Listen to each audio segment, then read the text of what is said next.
The mule slowed before Frances did. She'd been watching the road ahead, the way it bent around a shelf of pale rock, and disappeared when the animal dropped its pace without being asked, ears angled left into the scrub. She felt it in her hands before she understood it.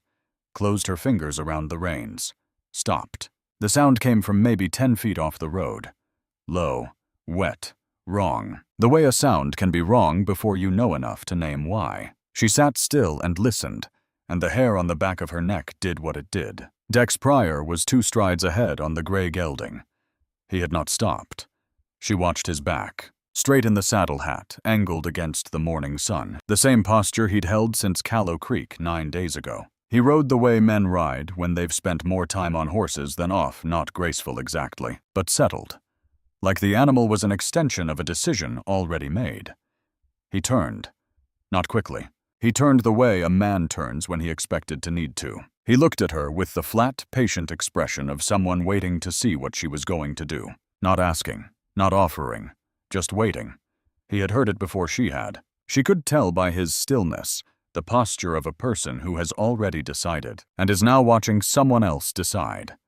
Frances dismounted. She tied the mule to the nearest mesquite branch and pushed into the scrub without looking back at Dex. Dry brush crackled against her boots and her skirt, and she was aware of the noise, aware of how exposed the road was, aware this was costing her half a day at minimum. She found him face down in the dirt 10 feet from the road. A man, older broad across the back, one arm stretched forward like he'd been trying to crawl, and stopped part way. She went to her knees beside him and got a hand on his shoulder and turned him carefully, and the smell that came with the movement told her the wound was days old. His shirt was dark from the rib down on the left side. She got her hand under the fabric and felt the wound itself closed mostly, the way wounds close when they've been left to manage alone. He was breathing. That was the first thing. She looked at his face. 50s sun-weathered jaw gone gray. Nothing she recognized. She heard Dex behind her, his boots on the dry ground. He crouched across from her and looked at the wound without touching it. His face gave nothing. After a moment, he said, 3 days, maybe. I know. Could be 4. She was already pulling her canteen. I know that, too. He went back to his horse without another word. Came back with rope and 2 sections of wood. She hadn't seen him carry, not quite long enough for much else, which meant he'd brought them for exactly this. She watched him begin and didn't ask how he knew the method. The knowing was in the speed of his hands. The man stirred once while they worked. Eyes didn't open. His right hand found the ground, gripped it, then let go. It was then that she saw the badge, partially visible through the torn shirt edge, pinned to a leather strip underneath. Not on display. The way you'd wear something when you weren't trying to announce yourself. She glanced at Dex. He was already looking at it. He finished the knot he was finishing. They got the man 50 yards off the road to a fold in the rock.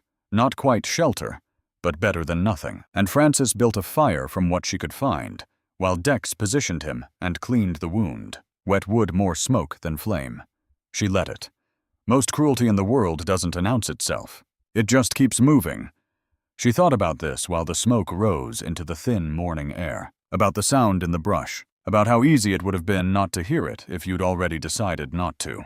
Dex worked in silence. The man made sounds but didn't surface. Frances held his shoulders steady when needed and let go when he stilled, and she looked at Dex's hands, which knew what they were doing, and filed the knowing away. When it was done, Dex sat back on his heels and wiped his hands on his thighs. He needs a doctor in 3 days. Dalton. 4 days at our pace. Less if he can ride. He can't ride. No, Dex agreed. Probably not. As neither of them said anything about the plan they'd had before this, the one that had her reaching her sister in Colorado in 12 days. Frances looked at the man's chest, moving slow and even, ran the accounting in her head, and arrived at the same answer she'd already arrived at. We'll move him when the light's better, she said. Dex said nothing.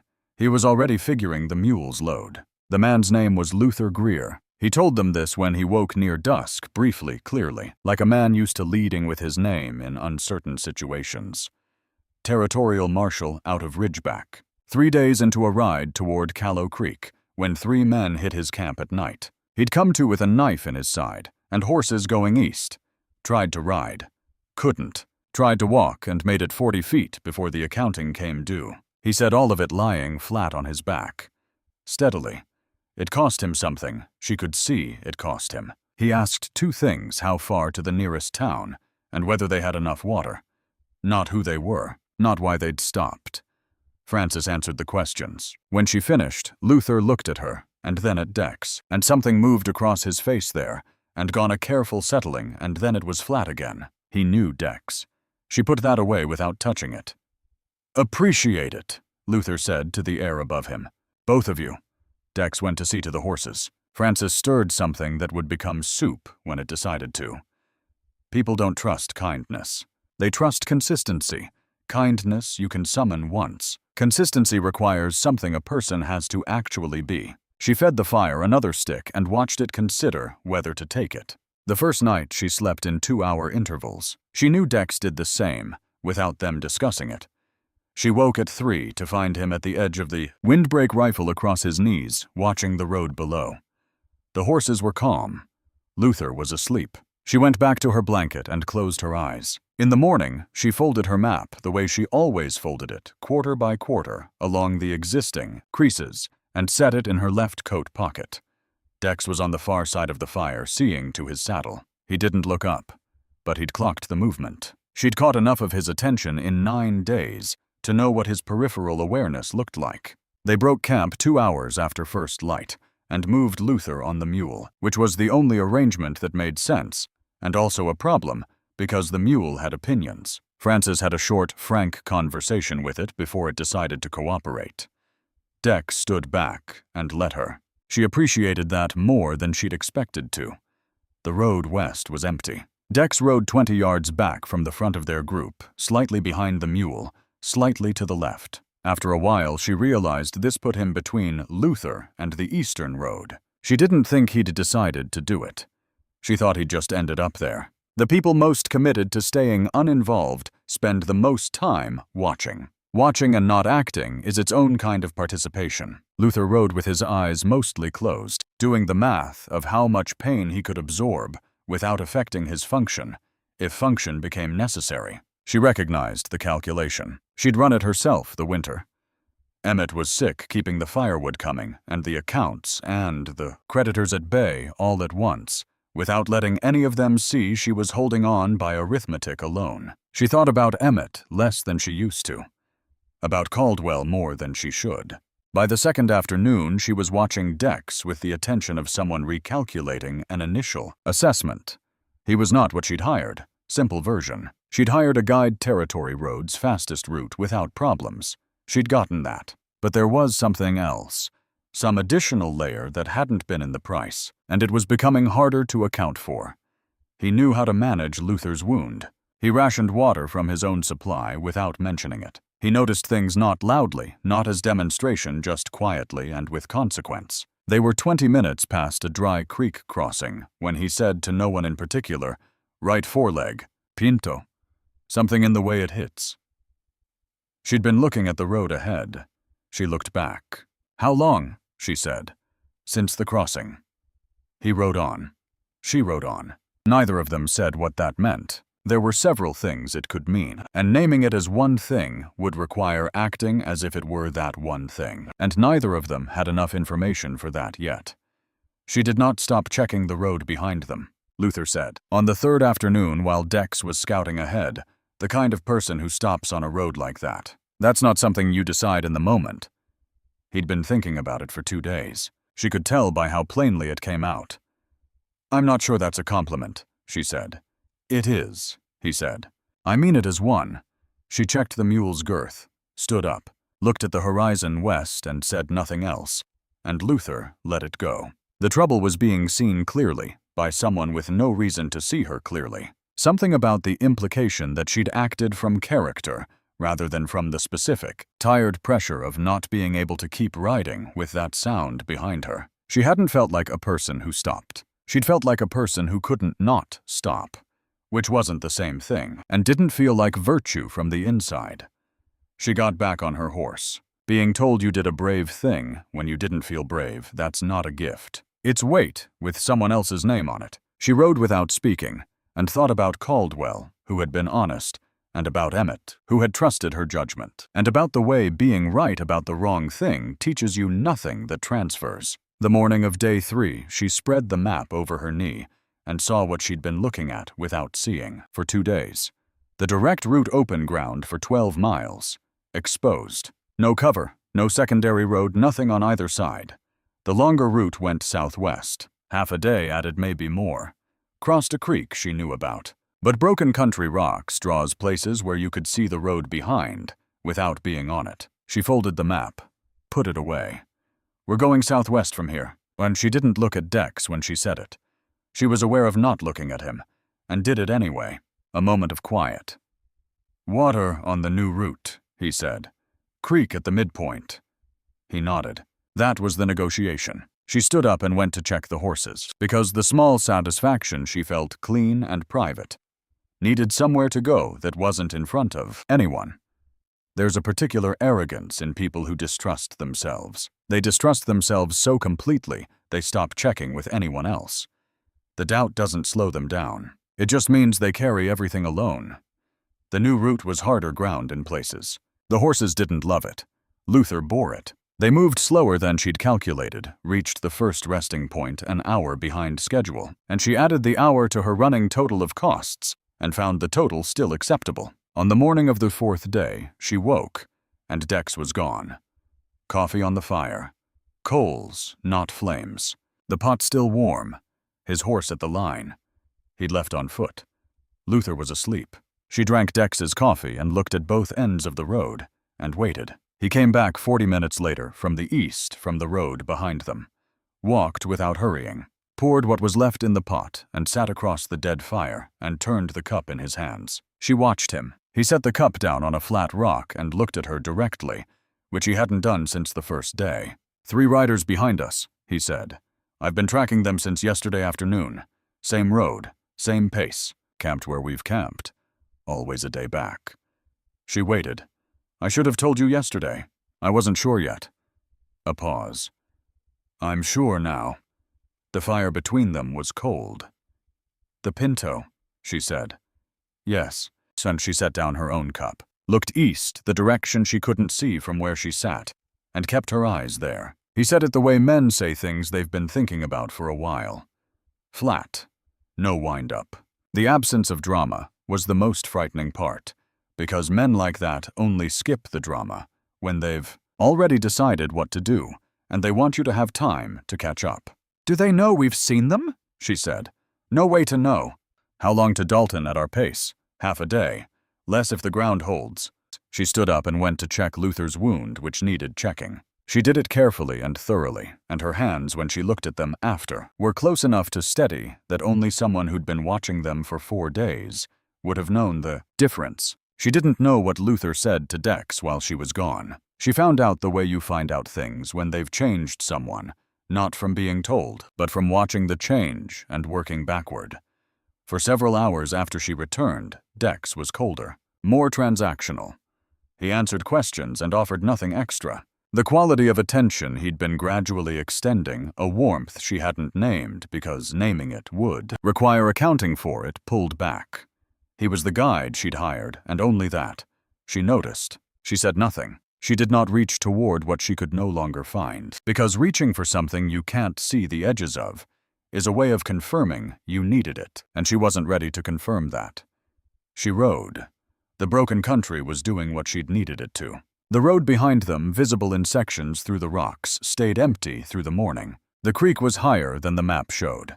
Not dangerously high in another situation. In theirs with Luther on the mule, it was a problem. Dex walked the bank 20 minutes looking for a crossing.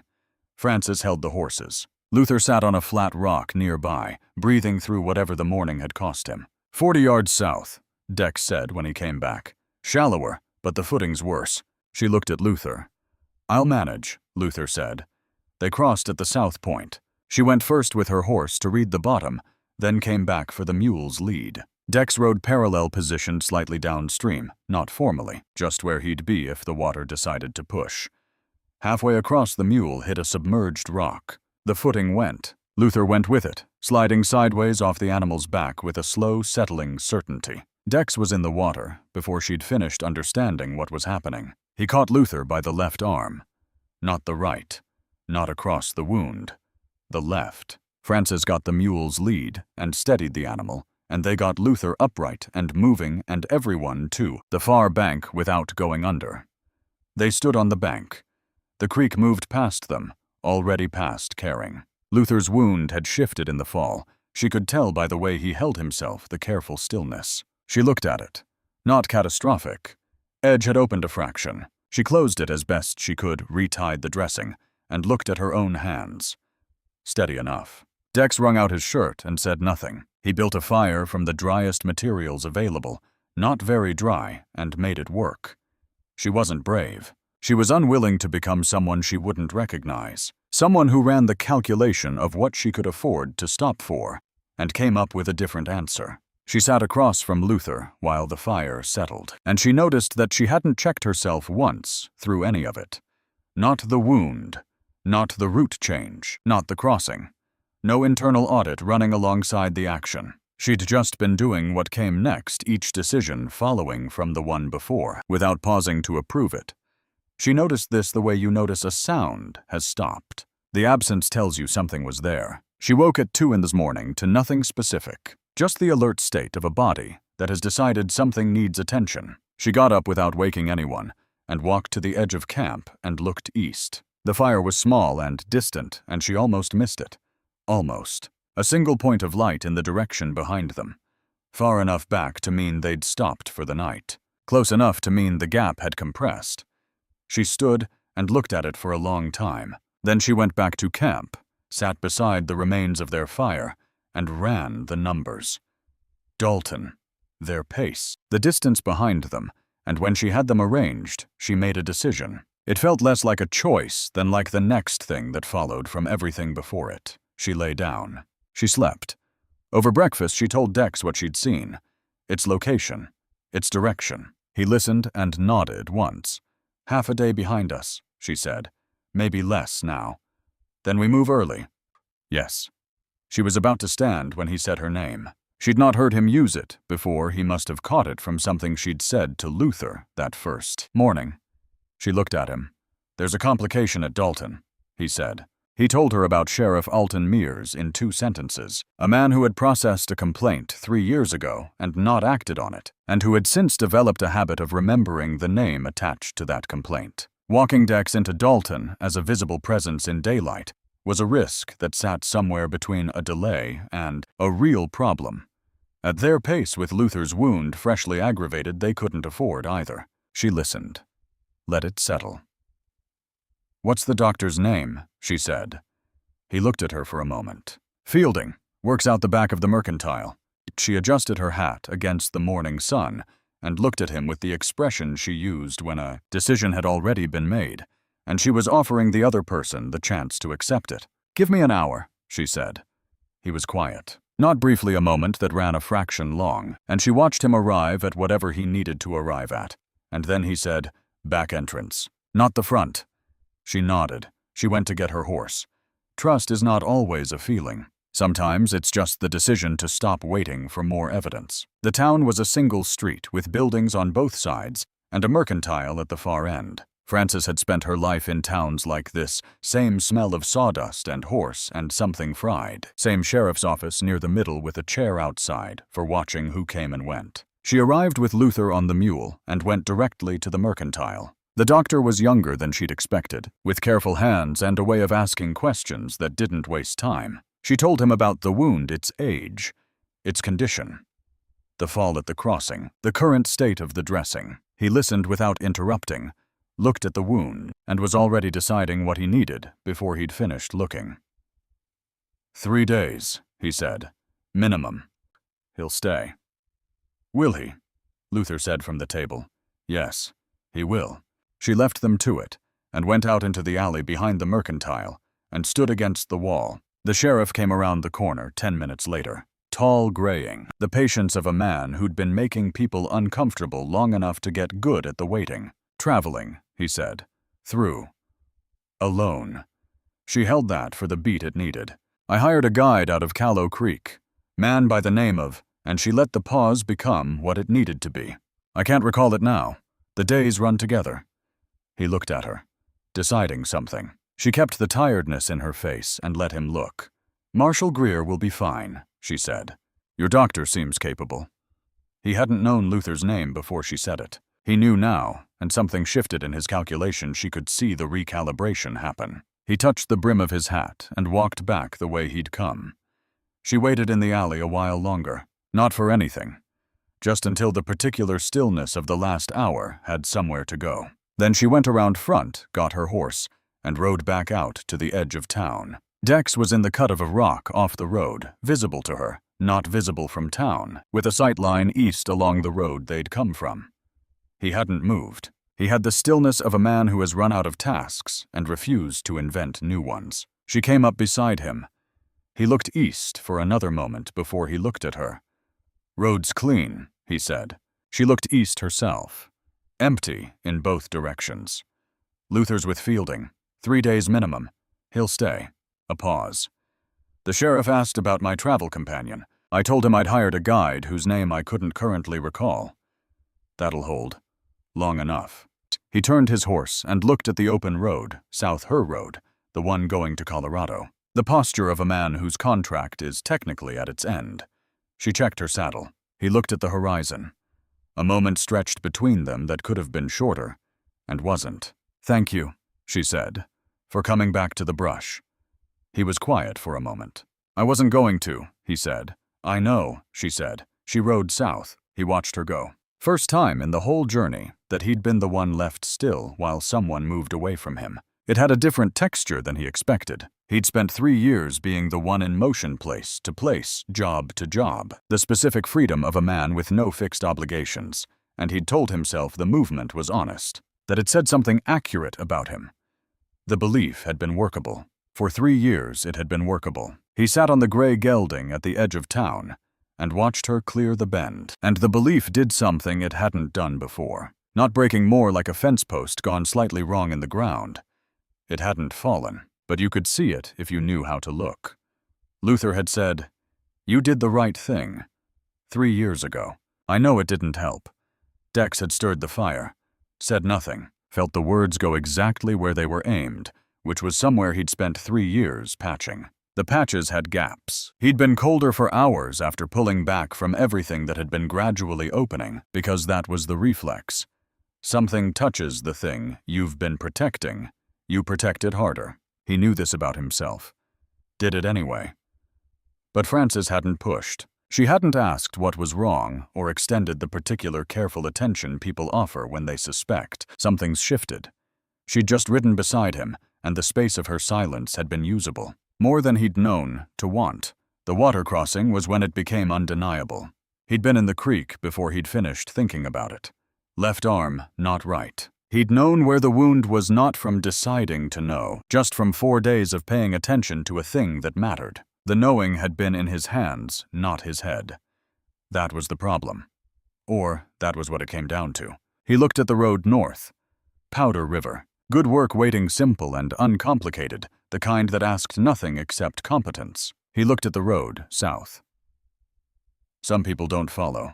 They just stop going in a different direction. The distance tells you the rest. He turned the horse south, not with any particular decision he could name afterward. The way the day changes direction without you choosing to change with it.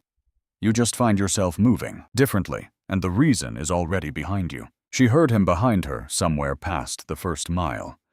A single horse. A pace she recognized, not closing the distance, not falling back, just there, holding steady. She didn't turn around. The mountains ahead went blue in the late afternoon light. The pass she'd need to find. The sister who didn't know she was coming, who wouldn't have predicted the shape Frances would be in when she arrived, not broken, not fixed, but something more provisional than either. Still in the process of sorting itself out. She'd spent 4 years treating 2 things as if they were the same thing. She'd been wrong about Caldwell. She'd told herself wrong to trust her. Reed, wrong about the whole instrument. But she hadn't been wrong about Caldwell. She'd been right about him. He was exactly who she'd thought he was. The disaster was built on something she couldn't have seen, and she'd been carrying it as if the fault were in her eyes. She knew this. She'd known it in some part of herself for a while now. Knowing a thing and being able to put it down are not the same. But they're related, and somewhere in the last 4 days, between a man she'd stopped for, without checking herself, and a guide who'd turned his horse south without being asked, the distance between knowing and putting down had gotten shorter. Not gone, shorter. The road spread out ahead, and the light went long across the scrub and behind her. At a half mile, and holding a horse came on without hurrying. She didn't turn around. Didn't need to. It was enough.